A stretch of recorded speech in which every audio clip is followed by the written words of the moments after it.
Seja muito bem-vindo ao segundo episódio do ProtectCast, onde você, cliente, vai sentir a sua dor sendo solucionada.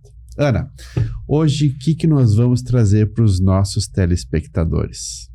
Vamos trazer algumas dores que eles têm, principalmente com reformas de leis e tributárias que estão acontecendo no Brasil, e como é que ele, muitas vezes, empresário, pode, então, proteger esse patrimônio dessas constantes mudanças e instabilidades jurídicas e legislativas que a gente vive aqui.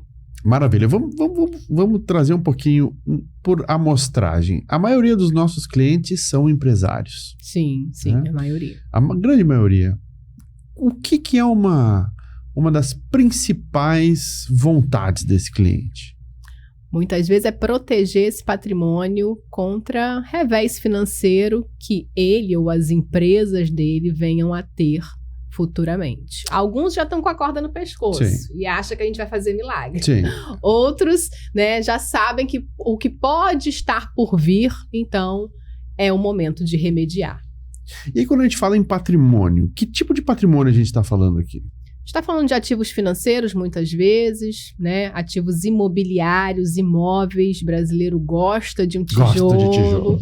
Né? Muitas vezes pela nossa raiz portuguesa, espanhola. Então, né, muitos são investidores imobiliários, compram imóveis, arrematam imóveis em leilão. E aí ter uma boa estruturação já no início dessa aquisição é o melhor dos caminhos. Outras vezes não. Outras vezes você tem lá um empresário que tem 2, 3, 4 empresas, cada uma num CNPJ distinto, em que ele muitas vezes tem 10, 20, 30 imóveis e ele vive da renda desses aluguéis, por exemplo, tudo na pessoa física, pagando lá seu carnê-leão, seu imposto de renda e sendo brutalmente acometido de algumas questões. Então, na grande maioria são empresários com as suas empresas, seus negócios, investimentos financeiros. Agora temos as criptomoedas, criptoativos e também muito patrimônio imobilizado em imóveis. E essas pessoas que têm esse patrimônio todo imobilizado em imóveis, com renda, qual é o grau de segurança desse patrimônio no Brasil? Bom, a gente pode dizer que é zero segurança. Qual é a segurança que a gente tem hoje em dia, né? Quais seriam as ameaças desse? As ameaças. Se eu tenho um revés financeiro nas minhas empresas. Por exemplo? Por exemplo, minha empresa está lá devendo 100 milhões de reais, 100 mil reais, 1 milhão de reais em qualquer tributo, ou uma relação de consumo, ou uma reclamação trabalhista, primeiro vai nos bens da empresa. Se a empresa não tiver bem suficiente, caixa, dinheiro em conta para uma penhora online, imóveis em nome dela, vão em cima dos bens do sócio. E aí, pouco importa se encontrar investimento financeiro, se encontrar imóveis, isso vai ser penhorado. Porque no Brasil existe a desconsideração da personalidade jurídica. Se você preencher alguns dos requisitos legais que lá estão, você consegue furar a bolha do CNPJ e atingir o CPF daquele sócio. E aí o que tiver dentro daquele CPF vai ser penhorado para saldar aquela dívida ali em decorrência de uma atividade empresarial. O que você considera, por exemplo, dentro da atividade empresarial, a gente está falando muito da consequência do impacto financeiro ligado à atividade empresarial. Depois a gente vai falar do impacto ligado ao patrimônio privado, ou seja, da pessoa, né? Mas o que seriam aí situações de risco em relação à atividade da empresa? Não o risco financeiro, mas a atividade da empresa. Existem algumas atividades que têm mais risco que outras, que poderiam acarretar numa desconsideração da personalidade jurídica? Sim. Quanto mais folha salarial você tiver, por exemplo, né, dependendo do risco da sua atividade, por exemplo, é uma empresa de logística que trabalha com transportes, por exemplo, o risco acaba sendo muito maior. Muitas vezes, né, clínicas médicas, né, também temos muitos clientes que acabam sendo médicos e o médico ele tem uma preocupação muito grande com seus ativos imobilizados. Por quê? Porque o médico hoje que tem uma clínica, um consultório, ele é ele. Quem detém o conhecimento, a técnica, quem faz as aplicações, quem faz o procedimento, as cirurgias, é ele. Muitas vezes ele não consegue passar isso para a geração posterior, para os filhos. Então, todo aquele dinheiro que ele tem, um pouquinho a mais, o que sobrou, o lucro que ele distribuiu, ele vai adquirindo imóveis para poder ter aquela renda passiva ali, por exemplo, dos aluguéis, ou de investimento, valorização daqueles imóveis ali. Porque ele sabe que se acometer alguma coisa, se acontecer alguma coisa com ele, uma doença, uma parada, por exemplo, se ele for interditado, curatelado, ou se ele vier bater as botas, quem é que vai ficar no lugar dele? Então, óbvio, existem diversas atividades, toda atividade econômica no Brasil, ela é uma atividade de risco por sua natureza. Ter empresa no Brasil é uma atividade de risco, você está suscetível e óbvio que vão ter algumas atividades que são mais arriscadas do que outras, tá? Independentemente se é empresarial ou se é um profissional liberal, por exemplo, um médico, que também tem ali o risco de um erro médico, por exemplo, de responder por um processo judicial, uma indenização. Então, tudo isso tem que ser colocado ali na ponta do lápis para você entender o que é mais arriscado ou menos, fazer ali uma análise de riscos justamente para entender qual é o ponto atual desse cliente, qual é o patrimônio dele, a formação familiar, o que ele pretende, onde ele quer chegar, e a gente vai traçar esse caminho. O planejamento entra no caminho que será traçado para essa proteção patrimonial, para que ela atinja o objetivo. Às vezes a gente não consegue 100% do que o cliente quer, porque a gente tem algumas limitações legais, mas a gente tenta se aproximar o mais próximo possível daquela vontade dele. E aí a gente tem diversos instrumentos que a gente pode trabalhar nacionalmente, dentro do Brasil, quanto internacionalmente, que aí você é melhor do que eu para dizer quais são esses instrumentos internacionais que a gente trabalha. Mas, por exemplo, a criação de uma holding no Brasil. Meu cliente tem 10 CNPJs. Ele é sócio nos 10 CNPJs. O CPF dele consta do contrato social dos 10 CNPJs, ok? E aí, se ele tiver uma holding de participações, que é o quê? É uma empresa que vai participar das outras empresas, com controle ou sem controle. O CPF do meu cliente não vai mais aparecer nos 10 CNPJs. O CPF do meu cliente vai estar na holding e a holding, por sua vez, vai ser sócia dos 10 CNPJs. O que eu gerei com isso? Blindagem? Não, jamais. Eu gerei uma camada de proteção a mais para esse meu cliente, porque o CPF dele não está diretamente naquelas atividades operacionais dentro dos 10 CNPJs. O CPF do meu cliente está dentro de uma holding de participações, que por sua vez essa holding é sócia das demais empresas. Então, esse, por exemplo, é um cenário, é um movimento de estruturação que a gente pode fazer para gerar uma camada de proteção. Meu cliente quer mais proteção, por exemplo, uma offshore acima dessa holding de participações. Aí eu gerei uma camada a mais de proteção, onde eu tenho uma empresa no exterior, uma companhia offshore, sendo sócia dessa holding de participações, que por sua vez a holding é sócia das empresas operacionais. Em paralelo, esse cliente, por exemplo, tem imóveis. E ele aluga os imóveis. Ele também tem aquela renda locatícia. Então, nada mais estratégico, racional e financeiramente falando, né?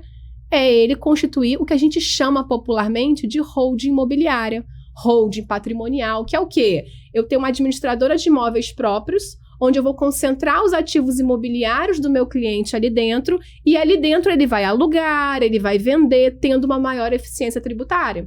Hoje no Brasil, se você aluga um imóvel na pessoa física, você paga até 27,5% de imposto de renda. Com a reforma tributária, a pessoa física que receber mais de R$240 mil de aluguel ao ano e tiver mais de 3 imóveis alugados, além dos 27,5%, que pode ser que inclusive aumente para 35%, ouvi falar que tem um PL por aí tramitando, além do imposto de renda, outro apresentado no início de fevereiro de 2025. Não sei a quantas andam, mas tá lá para ser aprovado, para ter mais alíquotas progressivas dentro do imposto de renda da pessoa física, chegando a 35%.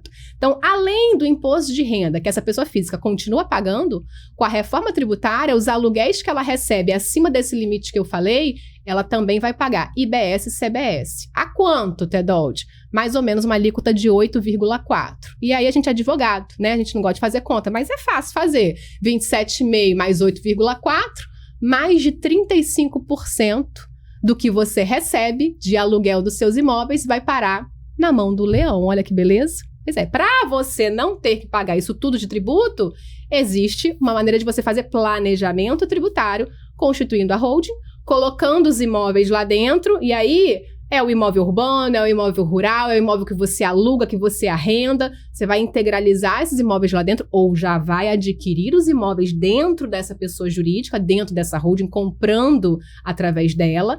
E ali você começa a alugar. Tendo hoje uma tributação que vai de 11,33% até 14,53% em cima do valor do aluguel.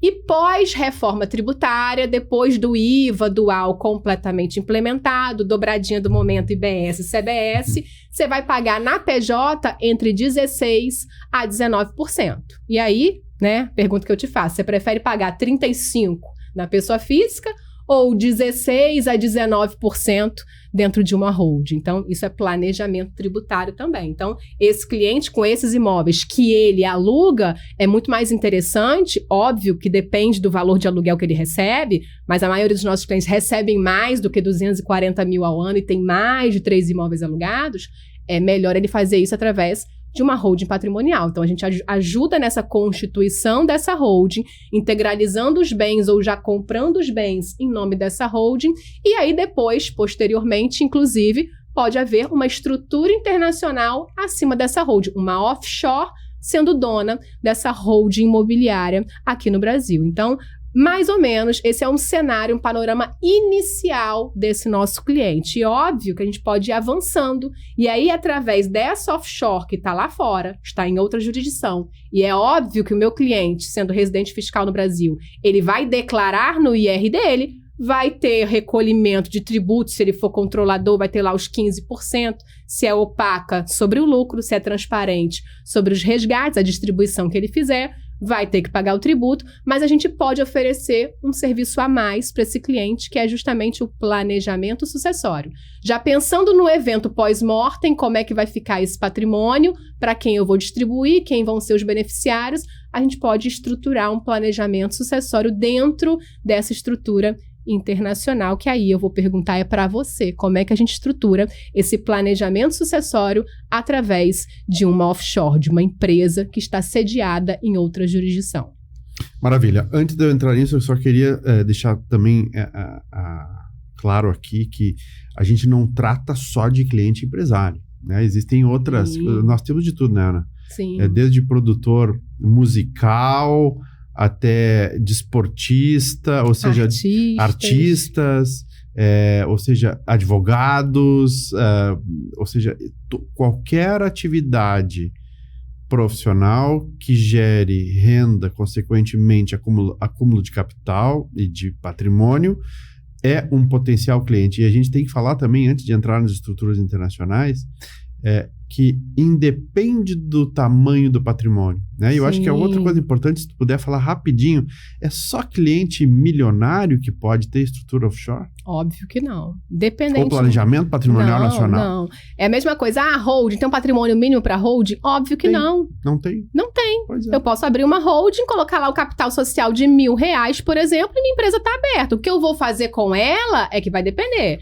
Muitas vezes a gente abre holdings para o nosso cliente aqui, clientes que vão começar a investir em imóveis. Acabei de me casar, vou começar a investir em imóveis. Não tem melhor maneira do que eu começar fazendo certo. Ao invés de eu adquirir esses imóveis no meu CPF, na minha pessoa física, eu vou adquiri-los dentro já de um CNPJ estruturado, com um contrato social redondinho, com cláusulas que me protejam. E por que não também ter uma estrutura offshore? Eu posso ter uma offshore com $80 mil, $100 mil, $200 mil? Eu posso. Só que o que vai depender é quanto você está disposto a pagar pela estrutura. A estrutura, ela não é de graça, não tem almoço de graça. Ela vai ter um custo ali de implementação e um custo de manutenção. Assim como uma holding no Brasil, para eu poder, criar ela, eu tenho que registrar na junta, eu pago taxa na junta comercial. Eu tenho que ter um alvará na prefeitura, eu pago uma taxa para ter o alvará de funcionamento daquela empresa. eu também vou precisar pagar um contador para poder manter ela ali mensalmente, anualmente, eu pago o serviço de contabilidade. Então, existem esses custos que são fixos ali e anualmente eles se renovam.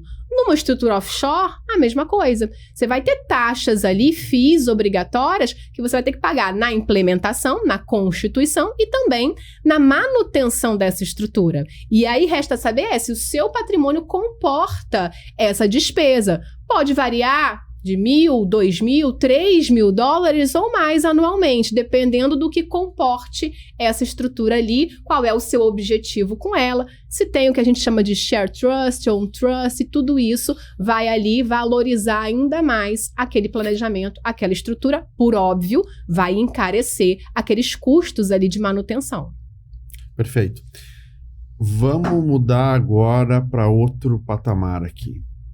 Temos a empresa brasileira formada, os imóveis lá dentro, atividade regulada por essa estrutura nacional, e aí nós queremos jogar para fora para colocar uma outra camada e para usufruir de certos direitos que no Brasil não existem, como os que nós mencionamos no primeiro podcast, que excluir uma determinada pessoa por determinada razão. Então, nós podemos contar com outros tipos de instrumentos além da empresa offshore. Nós temos, por exemplo, as fundações de interesse privado, ou fundações que são completamente diferentes das fundações brasileiras. Não são fundações no sentido de abarcarem obras filantrópicas e reguladas pelo Estado. São fundações de interesse privado. E o interesse privado é a proteção desse patrimônio. Tem alguns países que fazem, não são muitos, mas é um tipo de estrutura que não existe no Brasil. Por quê? Porque ela tem um cunho fiduciário. Cunho fiduciário no sentido de que a gente transfere o patrimônio para aquela estrutura é administrada por um terceiro não interessado economicamente, e esse terceiro não interessado economicamente vai velar por essa estrutura e pelos bens que lá dentro estão em benefício dos beneficiários, que podem ser aqueles bens da pessoa que instituiu, no caso de uma fundação, do fundador, dele mesmo, ou dele e dos beneficiários, ou apenas dos beneficiários. Nós temos também o trust, que é muito usado nos países de tradição anglo-saxônica, de common law, de direito comum, como Austrália, Estados Unidos, Inglaterra, as ilhas do Canal da Mancha, ou seja, são países que têm uma tradição diferente da brasileira. O Brasil tem uma tradição civilista, romano-germânica, com códigos, né? Ou seja, uma pirâmide legal, ao passo que nos países de tradição anglo-saxônica, de direito comum, tem uma outra forma de pensar e aplicar o direito. Essas estruturas, os trusts, e cuidado, né, Ana, tem muita coisa, tem muita falcatrua no mercado brasileiro. Se você já ouviu falar dos trusts que se vende, cuidado, você pode ser vítima de um golpe. Não se compra trust, se institui, se coloca os bens dentro de um trust, mas não se compra trust. Se você comprou um trust, você está lascado, tá? Então, nós temos que estar atentos para que os tipos de estruturas fiduciárias, como trusts e fundações, sejam legítimos e, de fato, estruturas reais de proteção patrimonial. Nos trusts, que são as nossas preferidas, consequentemente, nós teremos uma maior robustez. Nós conseguimos fazer com que essas estruturas tenham mais proteção e flexibilidade de trabalhar as regras que a gente precisa, seja de sucessão, seja de perpetuação do patrimônio, seja de manutenção dos beneficiários. E aí é importante também a gente trazer as opções de manutenção de beneficiários quando um deles, por exemplo, tem uma enfermidade, ou o caso dos beneficiários que têm os seus ascendentes como aqueles que sustentam essa pessoa e que, por uma questão cronológica, vão embora primeiro e deixam aquele beneficiário sozinho com as mazelas do abandono por não poder se cuidar. A pessoa não consegue se cuidar. Então, a gente consegue, com o trust, fazer com que todas as vontades e todas as regras que os instituidores queiram sejam atendidas, né? No meu caso de pessoas com enfermidades permanentes que não conseguem se recuperar ou com deficiência grave que não conseguem se manter. Você deixaria um beneficiário, um parente seu ou amigo seu com um processo de tutela e curatela? Jamais. Então, a gente consegue afastar todos os perigos de uma tutela e curatela através de uma estrutura internacional como um trust. Nós podemos também fazer aquilo que nós conversamos no primeiro episódio, ou seja, a gente consegue trabalhar a autonomia da vontade de quem lega esse patrimônio de forma independente e na medida que a pessoa quer. Então, num trust, por exemplo, a gente pode determinar quando os nossos filhos vão receber o patrimônio, que tanto de patrimônio eles vão receber. A gente tem clientes onde eles dizem, eu gostaria que só o rendimento seja distribuído, jamais o capital. Que seja distribuído X% do capital quando fizer tal idade ou quando fizer determinado ato da vida civil, como, por exemplo, o casamento. Mas eu quero excluir o futuro marido, Sim. Quero excluir a futura esposa. Então, com essas estruturas a gente consegue. E podemos, né, aproveitando para jogar aqueles bens que estão no Brasil, que não conseguem sair do Brasil, como um imóvel, por exemplo, para dentro dessa estrutura no exterior. E fazer com que a autonomia privada à vontade prevaleça. Afinal de contas, é o ou a patrimonialista que a gente está falando aqui, ele é o maior interessado em como ele quer que esse patrimônio fique. Quem vai geri-lo, quem vai administrá-lo, quem vai ser o beneficiário, em qual proporção, né? Eu lembro muito você falando, meu filho hoje menor de idade, porque eu me identifico muito, tenho 3 menores de idade. Se acontecer alguma coisa comigo amanhã ou depois, quem vai administrar esses bens? Né? Com que idade e com qual dinheiro que eles vão, por exemplo, fazer uma faculdade no exterior? Estados Unidos, Inglaterra, e aí eu já deixo determinado no trust em que momento que esses valores, inclusive, qual é a proporção que eles serão liberados para essas crianças, ou até que eles adquiram a idade XYZ, ou até que se casem, ou até que tenham filhos, netos, e qual é a proporção disso. Então, dentro do trust, efetivamente, você consegue ali desenhar todo o seu arranjo sucessório de como você quer que esse patrimônio seja perpetuado e chegue para quem e em qual proporção, independentemente da legislação, por exemplo, brasileira, porque o brasileiro, hoje, ele não tem autonomia privada à vontade sobre 100% do patrimônio dele, como a gente já disse isso no episódio anterior. Logo, se eu quiser, por exemplo, doar mais do que 50% do meu patrimônio para um terceiro, que nem é meu herdeiro necessário, hoje eu não posso fazê-lo, mas se eu estiver numa outra jurisdição, num outro país que não existe a herança forçada, eu consigo fazer com que a minha autonomia privada da vontade prevaleça em relação a isso, e não o Estado sendo intervencionista como é nesses pontos, inclusive de dizer dentro da minha casa, dentro da minha família, quem é que tem que levar o quê, em qual proporção, qual é a fatia do meu patrimônio que eu tenho que deixar, porque é obrigatório e está na lei aquele mínimo ali que a gente chama de herança legítima. Então, a gente tem uma maior possibilidade para desenhar esse planejamento de acordo com a vontade efetiva do nosso cliente. E o inventário? O inventário vai acabar? Existe inventário ainda na nossa... Não, depois que criaram as holdings, né? O inventário não vai acabar, não é isso? Que a gente escuta falar por aí. Não era tudo que se queria que acabasse o inventário, e a gente consegue fazer com que o inventário acabe? Bom, o inventário ainda continua sendo necessário, óbvio. Se eu tenho bens, por exemplo, no Brasil e faleço com esses bens na minha pessoa física... Vai ter que ser aberto o inventário. Tem só 100 mil reais na conta. Tem que fazer o inventário dos 100 mil reais. Vamos explicar para quem está nos escutando como é que funciona o inventário. Digamos assim, o fulano morreu ontem. O que acontece? Qual é o passo a passo? Morreu ontem, primeira coisa... Vai ter que ver lá nas pastinhas, nos arquivos do computador, quais são os bens que essa pessoa deixou em nome dela, no CPF dela, ok? Não são os bens que estão na empresa, que estão dentro da offshore, não. Quais são os bens que ela deixou em nome dela? Ela faleceu sendo sócia de uma empresa, então ela tem cotas societárias ou ações e precisa ser inventariado. Então, se eu ontem fui lá, constituí uma holding, peguei meus 50 imóveis, coloquei dentro da holding e bati as botas no dia seguinte... Eu faleci sendo sócia de uma empresa, então eu tenho cotas, que são bens móveis, que precisam ser inventariados, ok? Tem conta bancária, tem dinheiro em conta, vai ter que ser inventariado.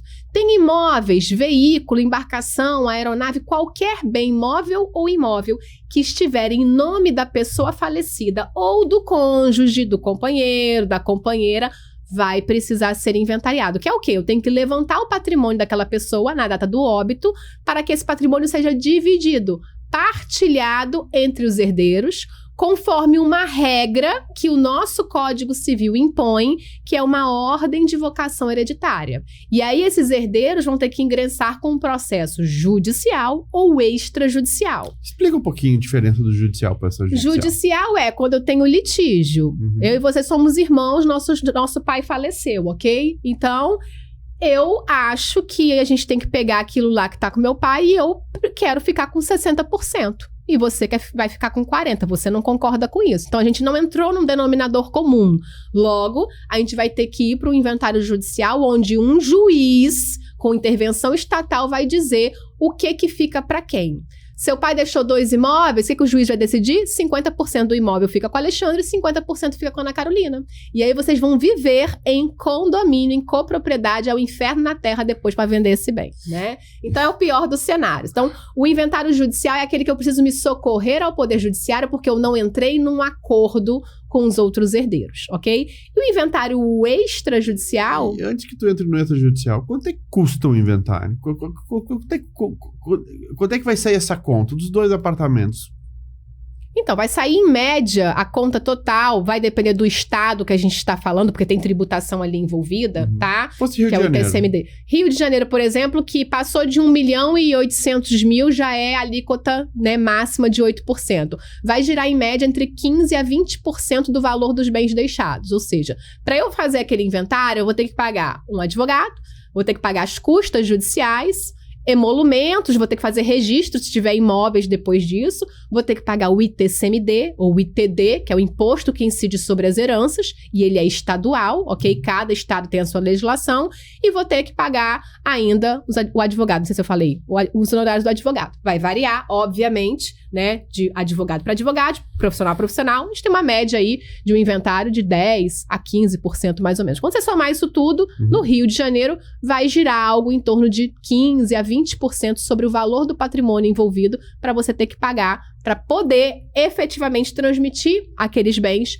para o seu nome através do processo de inventário da partilha. E tem o extrajudicial, que é infinitamente mais rápido, menos burocrático. Lá no escritório a gente faz o extrajudicial em dias, se a documentação tiver tudo ok. Que é quando? Quando os herdeiros estão em comum acordo de como eles vão dividir aquele patrimônio, ok? E aí, se eles estiverem de comum acordo, ao invés deles irem ingressar com uma ação judicial, eles vão ingressar através de um cartório de notas com esse inventário extrajudicial. Vai pagar o ITCMD, vai pagar o advogado, talvez num percentual menor, porque como está todo mundo em acordo, né, vai acabar não tendo litígio, não vai se prolongar por anos, então o advogado tende a cobrar um percentual menor de honorários por conta disso, tem que pagar os emolumentos, se tiver imóveis envolvidos registros imobiliários, além das certidões. Também vai ficar ali na casa de 15%, 20%. Óbvio que tem uma variação enorme. Tem inventários que vão chegar a 25%, 30% sim, a depender do valor de honorários que vai ser pago. Mas é uma conta que tem que ser levada em consideração. Então, se a pessoa falece com 10 milhões de reais de patrimônio, bens móveis e imóveis, esses 10 milhões não vão chegar nas mãos desses herdeiros. Vai chegar algo em torno de 15% a 20% a menos. Talvez, sendo muito otimista, 8 milhões, 8 milhões e meio, pode ser que chegue na mão desses herdeiros, porque o inventário, ele tem um custo para ser implementado, processado e todo mundo acaba mordendo um pouquinho. O Estado morde no ITCMD, no imposto, o judiciário ou o extrajudicial, os cartórios nas custas, nos emolumentos, e nós, advogados, precisamos assistir a todos esses atos e é óbvio que a gente vai cobrar também pelos nossos honorários. Mas a gente tem essa média aí de que o inventário no Brasil vai levar de 10% a 20% do patrimônio. E além de custar essa bocada no patrimônio do cliente, quanto tempo demora esse negócio? O judicial? O judicial pode ser que leve anos. Eternidades. Décadas, né? Tem aí um inventário mais antigo do Brasil, que parece que encerrou há pouco tempo, 100 e poucos anos, enfim. Vai depender do apetite de cada um dos herdeiros ali em ficar litigando, né, anos a fio. Sabendo que cada um dos herdeiros pode impugnar, pode entrar com recurso, ou seja, isso pode se arrastar literalmente por anos. E se eu te disser, Ana, que a gente consegue não evitar o inventário dos bens que estavam no nome da pessoa, mas se os bens estivessem dentro de uma estrutura brasileira, detida por uma estrutura no exterior, em 24 horas ou menos, nós conseguimos transferir esse patrimônio. Tu acreditaria? Na realidade atual, eu diria, não, isso é bullshit. Pois é. E é isso que os clientes pensam, que isso é bullshit total. Por quê? Porque eles desconhecem o que nós na Protect fazemos, que é aliar o que existe de melhor no planejamento nacional com o internacional. Então, nós temos casos, a gente vai falar sobre casos nos próximos podcasts, né? De casos concretos. Onde falece a pessoa, aquele patrimônio é automaticamente, imediatamente transferido para os outros beneficiários. Vai ocorrer o inventário no Brasil? Vai. Mas dos bens que estavam no nome daquela pessoa. Sim. Quanto a todo o restante, se opera da maneira como se faz nos Estados Unidos, na Inglaterra, na Austrália, no Canadá, em vários países que utilizam o trust. Porque o brasileiro, né, Ana? O brasileiro desconhece. E quando conhece, às vezes conhece a coisa errada, que são os falsos trusts, o DOT, e aí por diante. Esse monte de lixo atômico que vende por aí. E explica um pouquinho o que é o trust para o nosso cliente. Como é que ele constitui um trust? Ele verifica se aquilo ali que foi apresentado para ele, muitas vezes num site, numa plataforma, efetivamente é um trust, ou aquilo ali talvez seja até um seguro de vida que resolveram colocar um nome que está na moda. E os seguros de vida travestidos de nome de trust tá bem na moda, porque tem gente bem famosa vendendo isso daí através de casas de investimento. Então, nós temos que ter muita atenção. O trust de verdade, pessoal, ele é muito simples. A pessoa tem que criar um contrato fiduciário de acordo com as suas regras em uma outra jurisdição onde há a transferência ou contribuição dos bens para aquele contrato fiduciário, que um terceiro não interessado economicamente, ou um trustee, vai ser o responsável pela administração desses bens em benefício dos beneficiários, que vão ser os beneficiários que quem institui vai escolher. Então, aquela pessoa que instituiu vai dizer, eu quero que seja beneficiário eu mesmo, depois da minha morte fulano, ciclano, e assim por diante, até a última geração que ele consiga imaginar. Ou que vá direto para os beneficiários, que podem ser pessoas físicas ou pessoas jurídicas, ou até mesmo, em alguns países onde existe essa liberalidade, de serem animais. Então, essas histórias que a gente ouve, às vezes, em alguns filmes, são verdade. Animais podem ser beneficiários de um trust. Tem até um caso famoso aí de um documentário da Netflix, que é do cachorro chamado Ginter, até aconselho vocês a assistirem. Isso é um caso real. Ou seja, aquele cachorro era beneficiário, um pastor alemão era beneficiário. E aí, claro, se colocou num determinado momento, quando é que esse patrimônio seria transferido, ou para quem seria transferido no momento que o cachorro falecesse. E aí existia uma cláusula nesse contrato fiduciário, nesse trust, que todas as gerações advindas do cachorro seriam beneficiários também. Enfim, existe um pouco de romanceamento, né? Existe romanceamento, essa palavra? Não sei, enfim, né? A gente inventou. A gente inventou. Agora que a gente inventa o que é possível.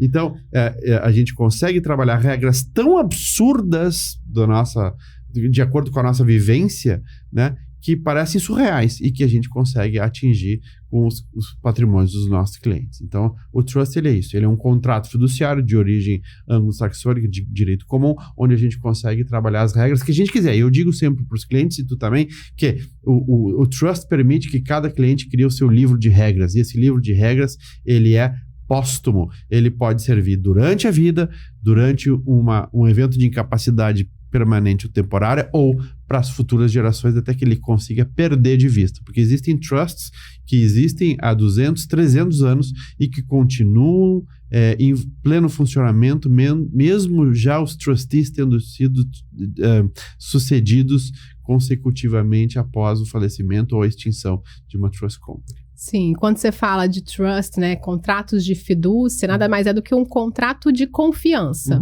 né?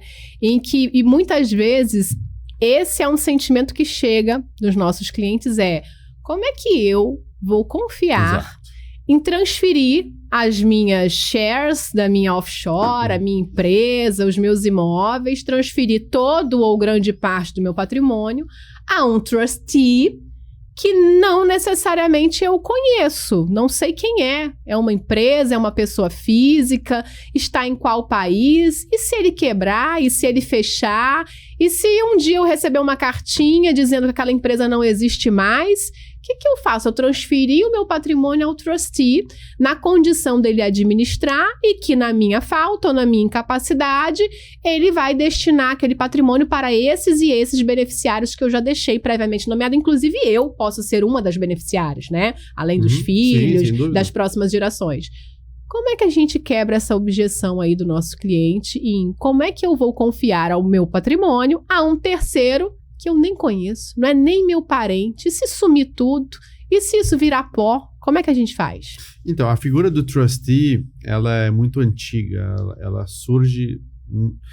Na verdade, o trustee foi a razão de ser do trust, ou seja, o trustee foi o início dessa relação contratual, e a gente pode voltar até o tempo dos romanos, onde o Instituto da Fidúcia surgiu, codificado, né? E depois avançou para a Idade Média, para a Alta Idade Média, lá mais ou menos na mesma época das Cruzadas, onde havia o deslocamento, né, dos senhores feudais para as terras no Oriente Médio, para a defesa de Jerusalém contra o ataque dos sarracenos, e ao deixar o seu patrimônio para trás, eles corriam o risco daquilo ser tomado pelo regente da época, ou seja, né, pelo rei, onde tomava conta do patrimônio e acabava incorporando ao seu. Então, surgiram figuras, uma delas é o Lord Chancellor, que era quem ficava responsável pela administração daqueles bens enquanto as pessoas se distanciavam ou iam para outro lugar. Como um guardião. E quando regressavam, devolviam a propriedade para que aquela propriedade não fosse adquirida, não fosse absorvida pela igreja ou pela própria coroa.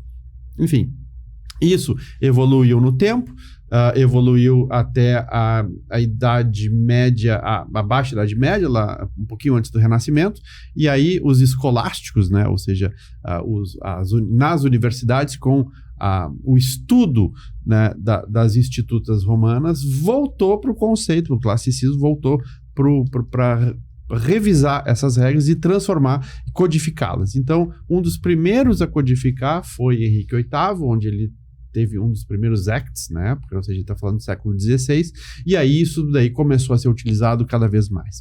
Então, o trust hoje, ele é um instrumento muito antigo e que consegue transmitir esse conhecimento através do tempo em benefício dos nossos clientes. Então, o trustee, ele pode ser pessoa física e pode ser trustee corporativo. Como é que a gente confia num trustee? Bom, a primeira coisa é não confiar numa pessoa física. E existe isso na Inglaterra, existe nos Estados Unidos, é muito comum advogados serem trustees. Eu não confio em trustee, pessoa física, nem aconselho para nenhum cliente, porque ele é passivo de morrer, de desaparecer, de dizer, agora esse patrimônio aqui, confundir o patrimônio do settlor, né, do instituidor, com o seu próprio patrimônio, embora não possa. Mas o ser humano, ele é criativo, ele encontra formas de dar um jeito de fazer as coisas. Então, vamos descartar a possibilidade de trustee pessoa física e vamos para trustee corporativo. Trustee corporativo são as famosas trust companies, que são empresas reguladas.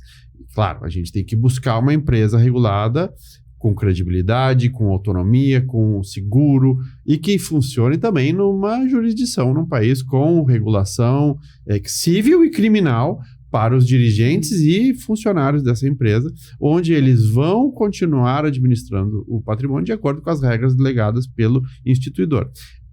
E se por acaso tu dissesse, e se um trustee vai à falência e precisa ser substituído?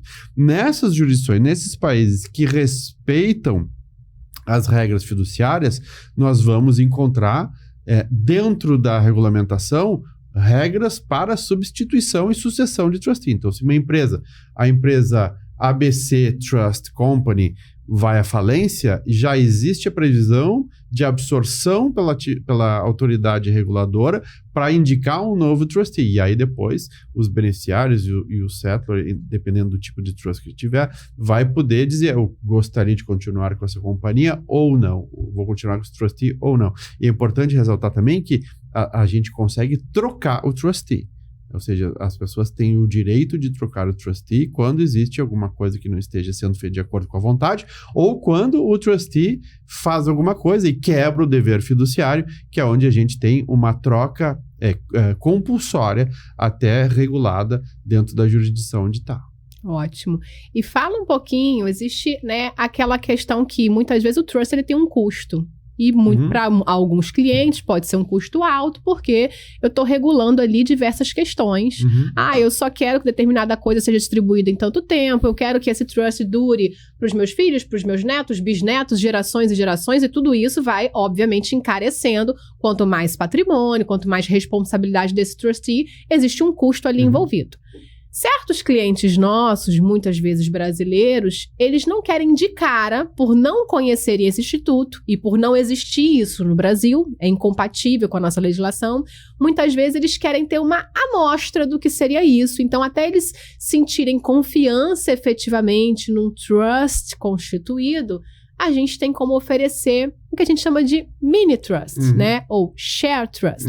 Esse também é um serviço que é possível, ele é mais simples, é simplificado, não tem como você ali categorizar e dizer, mas é simplesmente eu, por exemplo, na hora de constituir uma offshore, também constituir esse share trust ou mini trust, no qual, na minha morte, no meu falecimento, na minha incapacidade, eu quero que o meu patrimônio, que a totalidade das minhas cotas, das minhas shares dentro dessa offshore, seja transmitida aos meus filhos e eu deixo lá os beneficiários previamente nomeados. Então, e aí, quando isso for transferido, esse share trust, ele se encerrou, ele acabou, e essas próximas gerações, esses beneficiários que receberam aquelas cotas, aquelas ações, né, dentro daquela companhia, eles vão, então, contratar cada um o seu próprio trust dali para frente. Mas existe essa possibilidade, e aí diz um pouquinho pra gente, só pra gente também ter uma noção de valores. O que seria uma offshore com share trust? Óbvio que depende do patrimônio envolvido, e o que seria uma offshore efetivamente com trust constituído. Vamos lá. Eu acho importantíssimo isso, Ana, porque também temos golpes no Brasil com os pseudo mini trusts. Quando a gente tem um trust normal, o standard, a gente tem a possibilidade de escrever o nosso livro de regras, com essas condições que tu falaste, né? Ou seja, distribui em tal data para tal pessoa, em tal proporção. Quando a gente tem um mini trust, a gente tem uma empresa offshore que tem esse mecanismo que nasceu nas Ilhas Virgens Britânicas, chamada de Vista Trust, e que hoje a gente chama de Share Trust. Por quê? Porque share quer dizer ação, né, dentro da linguagem corporativa. Então, o Share Trust, ou Mini Trust, que também foi uma nomenclatura que nós há muito tempo falamos, né, o Mini Trust, porque ele é uma espécie de trust. É um elemento fiduciário dentro de uma empresa offshore que serve a única, exclusivamente, transferência das ações no momento do falecimento de uma determinada pessoa que instituiu um dos diretores. Então, vamos lá. Exemplo prático. Ana Carolina foi lá, montou uma empresa offshore com um share trust ou mini trust. A empresa é dona de uma conta bancária na Suíça, a conta bancária tem X milhões de dólares.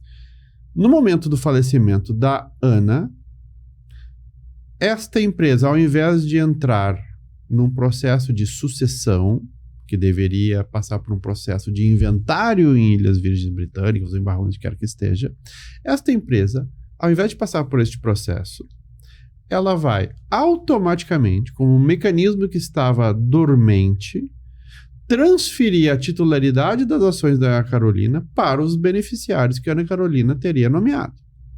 Qual a diferença de um mini trust para um trust? É que a única coisa que esse mini trust ou esse share trust vai fazer vai ser a transferência das ações aos beneficiários nomeados. E pode ser em proporções diferentes, depende de como for redigido, mas sim, Pode mudar no meio do caminho? Não, não pode. Pode fazer um outro tipo de condição causal ou temporal? Não, não pode. É receber as ações, ponto. Os novos diretores vão ser os beneficiários que antes não eram. Sim. A diferença para um trust é que a gente pode fazer todo o resto. A gente tem muito mais flexibilidade, a gente tem muito mais autonomia para fazer o que bem entender e quando quiser. Diferença de preço. Um trust, numa boa jurisdição, com um bom trustee, vai custar a partir de $10 mil por ano. Por que a partir de? Porque tudo que for feito dentro de um trust vai ser contabilizado pelo trustee. Então, se tu tens uma conta na Suíça com X milhões de dólares, ou se tu tem uma conta em um barco, um iate, tu vais ter muito mais trabalho do trustee para administrar aquele barco, aquele iate, do que uma conta bancária. Sim. Então, consequentemente, o custo desse trust que vai ser aplicado pelo trustee vai ser maior do que se tivesse um único bem, que ele não tivesse que fazer nada. Certo? Já num trust, no mini trust ou no share trust, a gente vai ter um custo da empresa offshore, que a gente está falando em uns 2 mil, e mais uns 3, 4 mil do mini trust. Então a gente está falando entre 4.500 e 5 mil dólares por ano para ter essa estrutura rodando, que é metade do preço de um trust, mas também a gente vai ter muito menos robustez e possibilidade de trabalhar as regras que as pessoas quiserem. E aí a REG tem também mais uma figura quando a gente constitui o trust, que não é obrigatória, mas para alguns clientes faz muito sentido, até mesmo para ele ter essa segurança maior, que é a figura do protector. Ótimo. E aí fala um pouquinho, que inclusive você é protector em alguns casos. Só em alguns casos bem cabulosos, e é quando a gente é protector que realmente a gente consegue ver a efetividade do trust. E como esse trust pode evitar todos os problemas que a gente já falou nesse podcast e nos outros também. Ou seja, inventário, discussão de herdeiros, hipertaxação, enfim. Quando nós somos protector é um elemento que pode ou não ser fiduciário dentro do contrato de trust. Nós vamos ter diversos poderes, se assim for desejado, dentre eles a fiscalização do que está acontecendo, do trabalho do trustee, das distribuições, de substituição de trustee, de inclusão ou exclusão de beneficiários, se assim for desejado. Ou seja, a gente pode estar acima do trust. Claro que não é todo caso que prescinde de um protector. Agora, existem casos que precisam de protector. Como, por exemplo, em situações de briga na família, onde a gente precisa trabalhar também com a governança familiar, às vezes com a governança empresarial, ou seja, como é que nós vamos alocar o novo CEO? Quem vai escolher o novo CEO de uma empresa operacional embaixo de um trust? O protector tem a autonomia de contratar profissionais que vão selecionar um novo CEO para alocar naquela companhia, ou participar das reuniões do board, né, da diretoria. Então, o protector, ele pode ter infinitos poderes ou poderes limitados de acordo com a necessidade. Casos de incapazes, pessoas incapacitadas, o protector é muito útil, porque ele vai velar, às vezes, pelo pagamento da fatura de um médico ou pela alocação de recursos na manutenção daquela pessoa. Né? Ou seja, pessoas que têm uma enfermidade, que precisam ficar numa casa de repouso, num hospital, o protector pode fazer com que aqueles recursos sejam alocados corretamente, de acordo com as vontades do instituidor ou dos instituidores daquele trust. O protector funciona como o olho do instituidor. Como o olho, como o braço, como o nariz, como ouvidos, dependendo do grau de poderes que é conferido a essa pessoa. Então, gente, brasileiro que ainda tá na dúvida, né? E esse tal de trust que estão me falando aí. Me consultei com o tal de Alexandre Arreg, que disse que eu preciso de um trust. Na verdade, gente, não é nenhum bicho de 7 cabeças. É informação. Muitas vezes a informação não chega, ou se chega de maneira inadequada, e aí acaba se comprando gato por lebre e falam que o trust não é a melhor das opções, porque na realidade o que aquela pessoa comprou não foi um trust. Ela foi efetivamente enganada através de um produto, às vezes financeiro, mas que muitas vezes não vai trazer aquilo que ela achou que estava contratando. Mas existe sim, é um instituto que já existe há muitos anos. Não é compatível com os países que seguem a Civil Law, mas sim com os países que seguem a Common Law. E através desse planejamento internacional, a gente consegue entregar isso para o nosso cliente. E, acima de tudo, entregar proteção patrimonial, mas que a vontade dele seja satisfeita em todos os seus termos quando ele não estiver mais aqui. E aí, existe a figura do Protector, que, juntamente com a Protect, pode trazer essa proteção patrimonial que muitos de vocês precisam, mas sequer sabem disso. Bom, e assim encerramos mais um episódio da ProtectCast. Protect, que traz para você segurança patrimonial global. E aqui, neste canal, você vai ter as informações corretas e com responsabilidade de como você pode administrar melhor o seu patrimônio, garantindo que ele chegue às próximas gerações.